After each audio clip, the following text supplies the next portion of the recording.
Oh, so far away, Lucas. Favourite character in Naruto? Oh, you watch One Piece, don't you? Sorry, I always get mixed up. In the frequently intersecting spheres of anime and comic books, there's a generally held rule that artists don't like drawing feet. In fact, some artists will go to frankly heroic efforts to avoid having to draw them. The same cannot be said, and I hope I pronounced this correctly, Masashi Kishimoto, the creator of Naruto, who adores drawing feet to the point where he made every character in the series wear open-toed sandals so he had an excuse to draw their toes. So I've heard a lot of people complain about like drawing hands, but I've never heard about drawing feet. Yeah, well, hands is another one, but hands are generally harder to hide when you're drawing something like, say, a comic book where you're generally going to be drawing people from at the very least, like we are now, like from the waist up.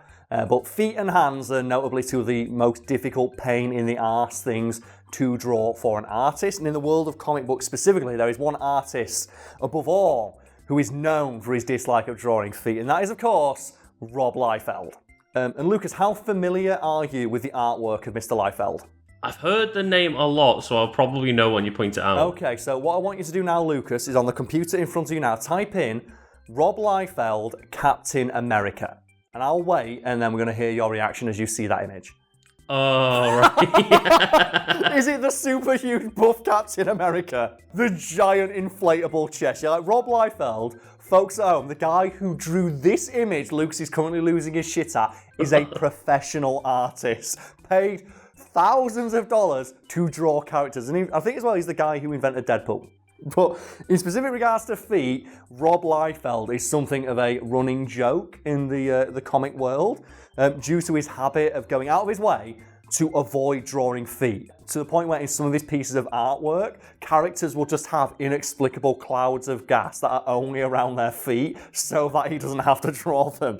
Evidence of which you can see behind me. And Lucas, you have the original article in front of you right now, yes? Yes. I want you to scroll down a little bit until you see a cover that Rob Liefeld drew with the Juggernaut on it, and tell me when you can see that. Don't scroll down. The X-Force cover. Yeah, so you can see the X-Force cover with the Juggernaut on it, right? Yes. And you can see that almost every single character's feet is obscured by a cloud of yellow fart gas, correct? Yeah. You can, like, to the point where, like, it is the only places where the gas is on characters' feet. All right, and for folks, you might think, well, Liefeld is a professional artist, believe it or not, based on this Captain America image. Like, surely he can draw feet, even if he doesn't like doing so. Lucas, just scroll down now and look at the zoomed-in image of the only character's feet on that page. Oh, God, no. Can Rob Liefeld draw feet, Lucas? I don't even know I can classify them as feet. They're like fucking hooves. With the Naruto guy, like, why does he love drawing feet so much? Well, according to him, like, he was aware of the fact that people didn't like drawing feet and then avoided doing it like a lot of artists do for a while, and specifically not drawing toes, because it's just difficult to make toes look good. Mm-hmm. Like, so you think as well in a lot of, like, comics, anime, manga, that sort of thing, like, the characters are in motion, and toes are a really minor detail that isn't really that consequential, but if you fuck it up like Rob Liefeld does, it's really noticeable. However, he discovered early in his drawing career that he just really liked drawing toes. Like, he just enjoyed drawing toes. He loved it. He's like, oh, I like drawing toes. And he has described himself as, and I quote, a foot fetishist. Read into that however you want, folks at home. And he enjoys drawing feet and toes so much that when he was creating Naruto, he made the conscious decision to make almost every character in the series wear open-toed sandals. Despite the fact that open-toed sandals sound like one of the worst pieces of footwear for a fucking ninja to wear. Keep in mind some of the things that people do in that show. Like, one of the best fights in the show is Rock Lee fighting Gaara, which is a man in sandals fighting a guy made of sand. That's gonna be awful. Like, do you know when you get sand in between your toes and it's fucking awful? Oh, God, You gotta do no. like that towel flossing thing. That's what Rock Lee was probably doing for the next 3 days after that fight ended. And I'm only mentioning that so we can put the clip in. Because people know that I only watched Naruto up to that point, and that's the only bit of it I care about. that fight is Bruce Lee fighting Sand Ninja. Who don't want to see that?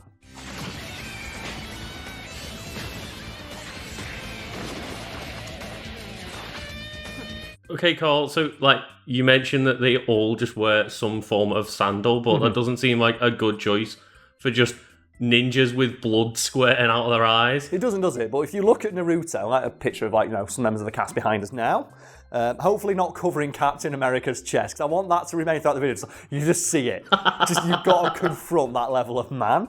None of the characters in the show really look like ninjas in the traditional sense, like dressed all in black, with the masks that cover their face, with the exception of that, is it Kakashi?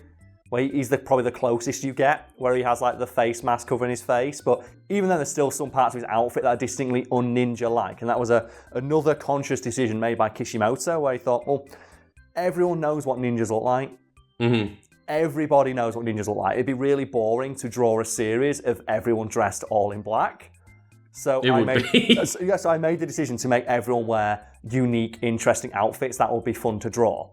And for him, that was great because he really likes drawing the characters. The problem is that, as we discussed, not a lot of other artists like drawing toes. And it's reported that when production began on the Naruto anime, Kishimoto had to go in and talk to the production staff because when he originally envisioned Naruto and he started drawing him for the manga, and when he decided specifically the colour scheme for his outfit, the orange, the blue, the headband, all the bollocks that he has on him, he looked and went, yeah, this design's good, it works for still images, but it's such a busy, complicated design, I really don't think it would ever translate well to animation because it's too difficult to animate. And then he found out they were trying to animate it. So he went in and formally apologised to the animators of Naruto saying, I'm really, really sorry.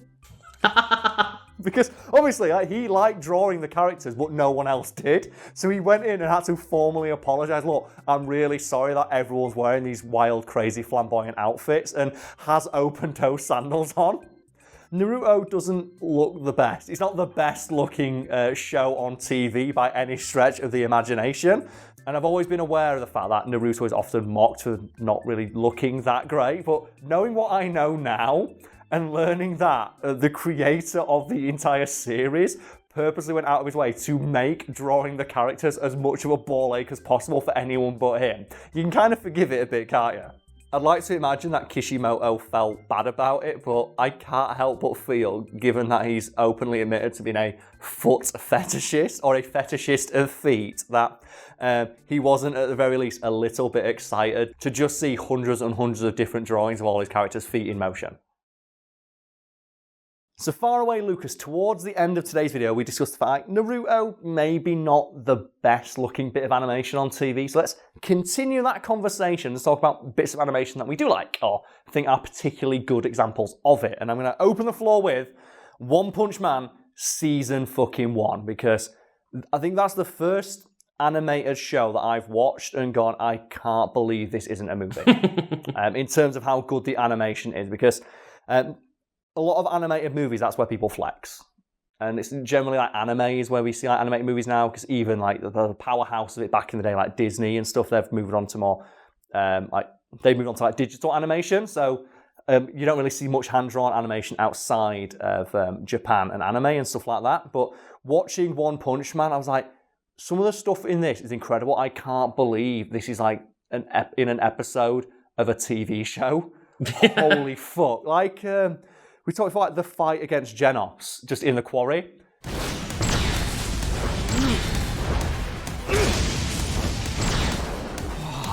The thing with One Punch Man is I got to assume that it's just clever resource management, because there's so much of the individual episodes that are really crudely drawn.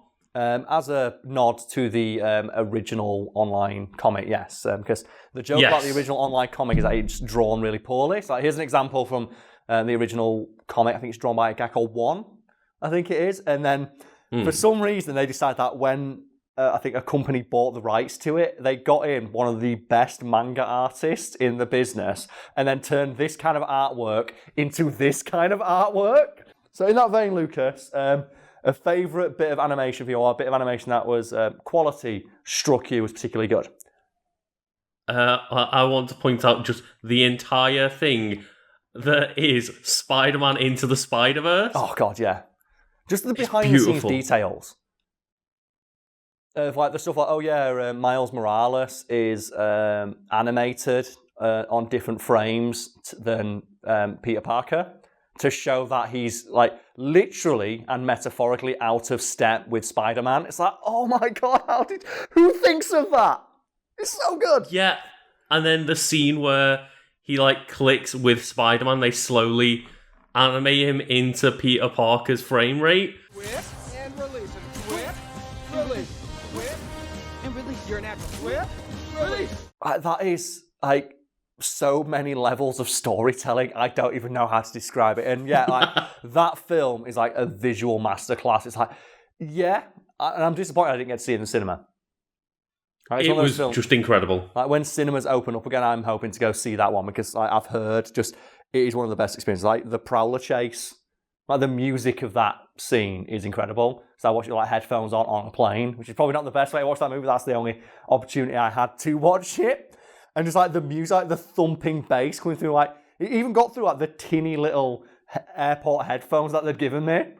And it's like, oh man! So one day I hope to go see that film in the cinema. And moving it into the realm of video games now, I want to just like give some big props to Arc System Works, specifically Dragon Ball FighterZ, which they somehow were able to make look exactly like the show.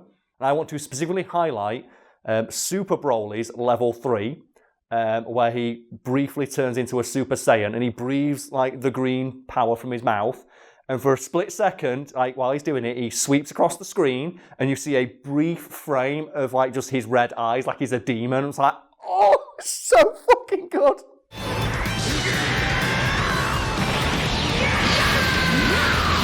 Oh, and then in the same vein, the game that the next game they're making, Guilty Gear Strive. And have you seen anything of that game?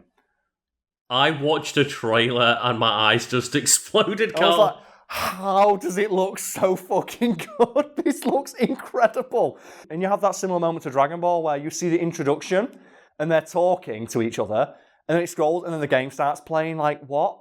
I thought I was watching an episode of a show and it's like, no, it happens. Like, oh my god, it's great. That's incredible.